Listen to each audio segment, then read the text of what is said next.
কথা বলুন, বলবে? তখন পুত পবিত্র গঙ্গা বাড়িতে রূপান্তরিত যাবে। কিন্তু গঙ্গার জল মাত্র করে যদি ড্রেনে ঢেলে দেয়, গঙ্গার জল ঠিক আছে, গঙ্গার জল যদি ড্রেনে ঢেলে দেন, পোকামাকড়ের মধ্যে গঙ্গা জল বলে নিবেন তো?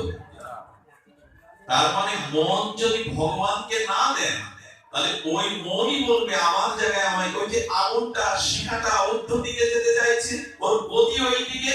আপনি জোর করে যদি মনটাকে সংসারে লাগান, যাকে তাকে দেন, মন বলবে তোমার সৎবৃত্তি চুরি করে আমি অসৎবৃত্তি দিয়ে দিলাম। চোর সম্পদ চুরি করে ঘরটা নোংরা করে চলে যায়। কি ব্যাখ্যা দিয়েছেন ব্রহ্মা! আমাদের মনে এত দূষিত চিন্তা কেন? মন ভগবানকে দেয়নি বলে মন চোর হয়ে গেছে। আর কি হয়েছে? যার মন ভগবানকে দেয়া হয়নি, ব্রহ্মা বলছেন কারা গৃহ গৃহ, তার মানে তার সংসারটা, ঘরটা কারাগার হয়ে গেছে। গোবিন্দ, যে ঘরে তোমার উপচার নেই, যে ঘরে তোমার সুখ দেওয়ার ব্যবস্থা নেই, যে ঘরে তোমাকে মন দেওয়ার মতো আর সমর্পণ নেই, সে ঘর ঘর নয়, কারাগার। আমাদের সংসার তো কারাগারই হয়েছে। কারাগার কেন বলে জানেন? আজকাল কারাগার গুলোতে অনেক বিধি ব্যবস্থা পাল্টেছে সরকার। কারাগারে ফ্যানের ব্যবস্থা আছে, টিভির ব্যবস্থা আছে, খেলার ব্যবস্থা আছে, বিনোদনের ব্যবস্থা আছে, 3 বেলা বসে বসে খেতে পারবেন, একবার খাবার কম দেয় না। কিন্তু কারাগারে সব ব্যবস্থা থাকলেও মনে শান্তি।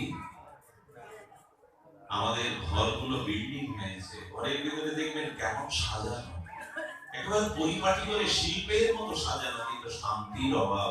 গোবিন্দ, যে ঘরে মন তোমাকে দেওয়া হয়নি, যে ঘরে তোমার সুখের ব্যবস্থা নেই, যে ঘরে তোমার আয়োজন নেই, সে ঘরটা কারাগার হবে। ব্রহ্মা বাক্য, প্রজাপতি বেদ বক্তা ব্রহ্মা বলছেন তাবৎ গ্রহদাস্তেনা কারাগৃহং গৃহং। আর কি হবে? ভগবানে যদি মন না দিতে পারে, তাহলে হাত পায়ে বেড়ি উঠবে। বেড়ি তো পড়েই গেছে। দাঁড়িয়ে আসামিদের বেড়ি দেয় হাতে আর পায়ে, আর আমাদের ক জায়গায় তার ঠিক নাই। তারপর বাবু যদি বলে একটু বৃন্দাবনে যাবো, মা বলবে আমার শরীর খারাপ, এখন যেও না। ওই এক বেড়ি, ওই এক হাত ডান্ডা বেড়ি। ছেলে বলবে বাবা আমার পরীক্ষা, আমাকে কলেজে গিয়ে পরীক্ষা হলে কে নিয়ে যাবে, এখন তোমার যাওয়া। ওই আর এক বেড়ি। মা বলবেন খোকা তোর বাবার শরীর ভালো না, এক এক করে বেড়ি পড়বে বৃন্দাবনে যাওয়ার আপনার। তার মানে আমাদের বেড়ি অনেকগুলো। হাতে পায়ে তো কারাগারে থাকে দুটো বেড়ি, কিন্তু আমাদের বেড়ি অনেকগুলো, যেতে দেয় না। সংসার আমাদেরকে ভগবানের পথে যাব। কৃষ্ণ নদে জনা, যতদিন প্রভু তোমার চরণে জীব মন না দেবে, ততদিন সংসার হবে কারাগার। হাতে পায়ে উঠবে মোহ শৃঙ্খল, আর মন হয়ে যাবে চোর। উপায় একটাই, ড্রেনের জল গঙ্গায় দিয়ে, ড্রেনের জল দিয়ে। আমার মাঝে মাঝে একটু কথা খুব ভালো লাগে, ভালো লাগে, নিজে নিজে হাসি, নিজে নিজেই কথাটাকে রোমন্থন করি, মন্থন করি। সেটা হলো ভালোবাসা মাঝে মাঝে বিদ্রোহ করে। কি বললাম শব্দটা?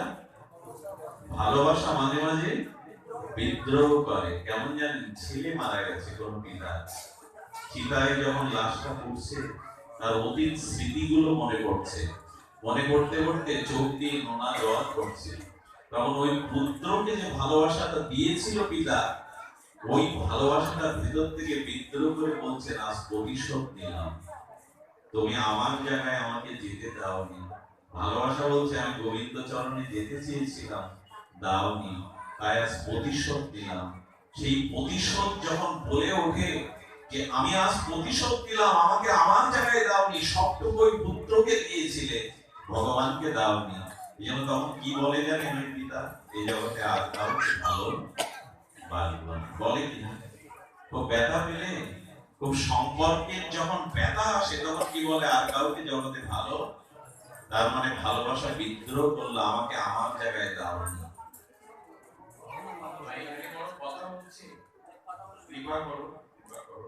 তো তার মানে ভালোবাসাটা ভগবানকেই দিতে হবে। এবং ভালোবাসা যদি ভগবানকে দেওয়া যায়, তখন অভিশাপ, এই জন্ম মৃত্যু চক্র, এগুলি নিবারিত হবে। তার একটা কারণ দেখুন, ভালোবাসার মানুষ তো গোবিন্দ। তার কারণ একটাই, আমি এই কথাটি আপনাদের আগেও শুনিয়েছি, মৃত্যুর পরে ধন জন পুত্র পরিজন কেউ আপনার মৃত্যুর ওপারের সাথী হতে পারে না। পারে কি? খুচরো পয়সা কই ছড়িয়ে দিয়ে কি ওপারে যাবে? হ্যাঁ, যাবে না। আচ্ছা, গোয়ালে গরুগুলো থাকে, সিন্ধুকে সোনা দানা টাকা থাকে, ব্যাংক ব্যালেন্সে থাকে, ওগুলো সাথে যায় তো? সাথে যায় তো? আচ্ছা, আত্মীয় স্বজন গেল, তারপরে তারা চিতায় পুড়িয়ে দেওয়ার পরে বলবে ওদিকে আর ফিরে বলে কিনা? বলছি ভেঙে দিয়ে কি বলে? আচ্ছা, এখন আমার প্রশ্ন আপনাদের কাছে, সবিনয় জিজ্ঞাসা হলো, তাহলে গেলটা কি?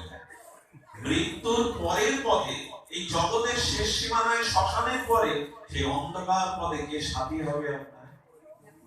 কে আপনাকে এগিয়ে নেবে? এই চিন্তাটা হয়তো দেখুন, এখন দেহে প্রাণ আছে, এখন ডাইনেও যেতে পারেন, বামেও যেতে পারেন, কিন্তু মৃত্যুর পরে দেহ থাকবে না, স্বতন্ত্র ইচ্ছা থাকবে না।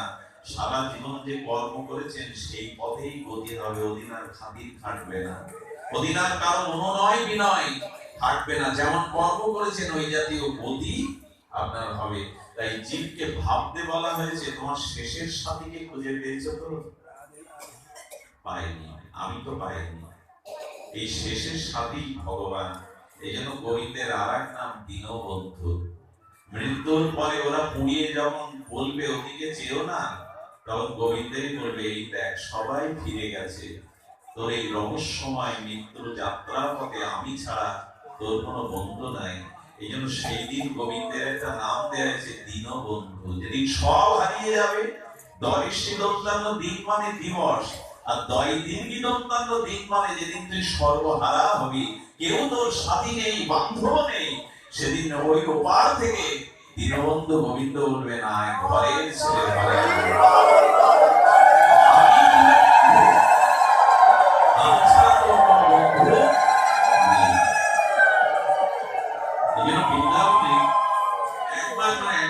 বৃন্দাবনে, শ্রীরাম বৃন্দাবনে এক মহাত্মা সারা জীবন সাধন করে 4টে মন্ত্র লিখে গিয়েছিলেন।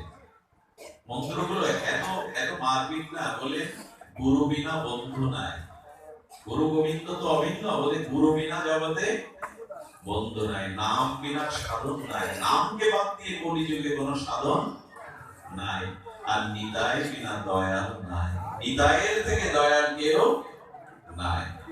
আর কৃষ্ণ কি বলছেন? বললেন যে কৃষ্ণ বন্ধু, গুরু বিনা বন্ধু নাই, নাম বিনা সাধন নাই, প্রেম বিনা ধর্ম নাই, প্রেম বিনা। আচ্ছা, সবজি করলেন, রান্না করলেন, লবণ দিলেন না, খেতে পারবেন তো?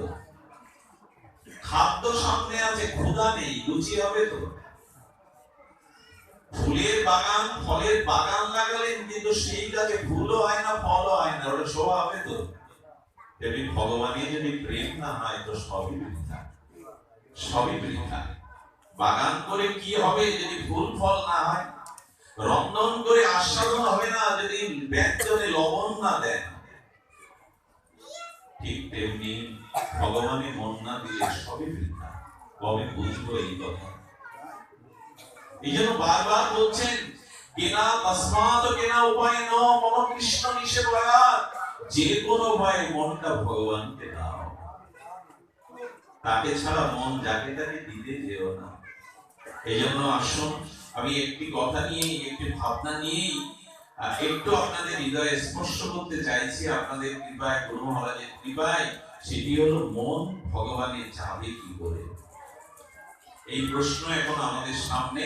তবে বলি, যে যেমন ভাবনা করে তৎভাবনা ভাবিত হয়, সে সেইরূপ ভাব প্রাপ্ত হয়। তাহলে মন যদি ভগবানের ভাবনা ভাবে, তাহলে ভগবানের স্বধর্ম, কৃষ্ণের যতেক গুণ কৃষ্ণ ভক্তের সঞ্চারে। কি অদ্ভুত কথা চৈতন্য চরিতামৃতে! ভগবানের যা যা গুণ ভগবানের সাথে মনটা যুক্ত করে যদি ভগবত ভাবনা ভাবতে থাকে নামের সাথে, শরণাঙ্গ সাধনের সাথে, তাহলে ভগবানের যে গুণগুলো আপনার ভিতরে প্রকাশ হবে। আর যে ভক্তের ভিতরে ভগবানের অর্পিত মনের দ্বারা ভজনের দ্বারা গোবিন্দের, তবে গোবিন্দ হলো সিন্ধু আর আমাদের ভিতরে গুণ আসবে বিন্দু। কেউ যেন ভাববেন না গোবিন্দের সব গুণ আমি পেয়ে গেছি, পাবেন তবে সেটা বিন্দু আকারে। কৃষ্ণের যতে গুণ কৃষ্ণ ভক্ত সঞ্চারে। আচ্ছা, এই যে লোহার একটা সরল রেখা, এইটাতে এখন ধরলে কি আগুনের কাজ করবে? করবে না, শীতলই লাগছে এখন ঠান্ডার সময়, কিন্তু এই বহুক্ষণ যদি আগুনের মধ্যে তদাত্ম করে রাখেন, এটা ধরতে গেলে তখন শীতলতা পাবেন তো। কারণ আগুনের ভিতরে তদাত্ম প্রাপ্ত হয়, আগুন ধর্মের মধ্যে প্রবেশ করেছে। এখন ওকে ধরতে গেলে এই লোহাটাও আগুনের কাজ করবে, করবে কিনা? ঠিক তেমনি শাস্ত্রে বলা হচ্ছে যে আপনি যেমন ভাববেন, যেমন মন তত্ত্ব ভাবে লীন হবে, সেই যার প্রতি মনটা ভাবনায় লীন হয়েছে তার গুণগুলো আপনার ভিতরে তদাত্ম প্রাপ্ত হবে। আমরা ছোটবেলায় দেখতাম চুম্বকে যদি লোহা বারবার ছোঁয়ানো যায়, তাহলে লোহাটাও কিছুক্ষণের জন্য চুম্বক ধর্ম প্রাপ্ত হয়। এটা আমাদের অভিজ্ঞতা আছে, আছে না মা? চুম্বকে যদি লোহাটা বারবার স্পর্শ করান, তাহলে লোহাটা কিছুক্ষণের জন্য চুম্বক ধর্ম পেয়ে যায়। আমাদের ভিতরে আজ গুণের অভাব কেন, ক্ষমার অভাব কেন, পবিত্রতার অভাব কেন? আমরা মনটা ভগবানকে দেইনি। যদি দিতাম ওই গুণটা আমার ভিতরে কিঞ্চিত সঞ্চারিত হতো। আচ্ছা, যে ভক্তের ভিতরে কৃষ্ণের গুণ সঞ্চার হয়েছে বৈষ্ণবের মধ্যে, ভক্তের মধ্যে, সেই ভক্তের সঙ্গে যদি আপনি আমি করি, তাহলে ওই গুণগুলো আবার আমাদের মধ্যে এসে যাবে। এই জন্য তো সাধুসঙ্গ। আজকে শ্রীগুরু কৃপায় আর তাপস দাদাজির গৃহাঙ্গনে আপনারা এসেছেন কেন? তার বাড়ি দেখতে না, তাকে দেখতে না। আর এখানে সাধুগণ মিলিত হবে, শ্রী গুরুদেব এসেছেন। এই যে সাধু সঙ্গ করতে এসেছেন, এখানে বসেছেন, আমি এটা বলতে পারি, এইটুকু বলতে পারি, এখানে একজনও যদি নিষ্কিঞ্চন বৈষ্ণব বা সাধু থাকেন, তাহলে এখানে যারা যারা আছে ওই সাধু হৃদয়ের ভজন অনুভূতি বায়ু তরঙ্গে তাদের ভিতরেও সঞ্চারিত হবে। আমরা করোনাকালীন সময়ে দেখেছি, ছোঁয়াচে রোগ ব্যাধিদের দেখেছি, কারো যদি ছোঁয়াচে রোগ হয়, সংক্রামিত ব্যাধি, তার পাশের গায়ের বাতাস লাগলেও আপনাকে সেই রোগ সংক্রামিত করে। যদি একটা রোগের জীবাণুর এই ক্ষমতা থাকে, তো যার হৃদয়ে প্রেম ভক্তি অনুভূতি আছে, তার সঙ্গ করলে 1 কিলোমিটার কেন বহু দূর থেকেও তার বাতাস লাগলে আপনার ভিতরে অনুভূতি সঞ্চারিত হবে। এই জন্য ভগবানের ভজন করলে ভক্তের মধ্যে ভগবানের সাধারণ কিঞ্চিত প্রবেশ করে, আবার ওই ভক্তের সঙ্গে যারা করে তাদের মধ্যেও সেই গুণ সঙ্গে। এই জন্য তো সাধু সঙ্গবান এত কষ্ট করে শীতের মধ্যেও এখানে একটা তাপ অনুভব করছেন মানুষের। এখানে এসেছেন কেন? ঘরে বিনোদন ছিল, ঘরে সজ্জা ছিল, আত্মীয় স্বজন ছিল, টিভি ছিল, বিনোদনমূলক অনুষ্ঠান ছিল, খাওয়া দাওয়া ছিল, এখানে মাটিতে কেন বসেছেন? না, গোবিন্দের ভক্ত সঙ্গ করলে তার ভেতরের অনুভূতি যদি বাতাসে আমার মধ্যে আসে। এই জন্য ঠাকুর নরোত্তম একটা বয়ান দিয়েছেন ত্রিপদী, কৃষ্ণ ভক্ত সঙ্গ করি, কৃষ্ণ ভক্ত অঙ্গ ফেরি, শ্রদ্ধান্বিত শ্রবণ কীর্তন। কৃষ্ণ ভক্তের দিকে তাকাও, তার দৃষ্টির মধ্যে দিয়ে তোমার ভিতরে অনুভূতি প্রকাশ হবে, অনুভূতি প্রকাশ হবে।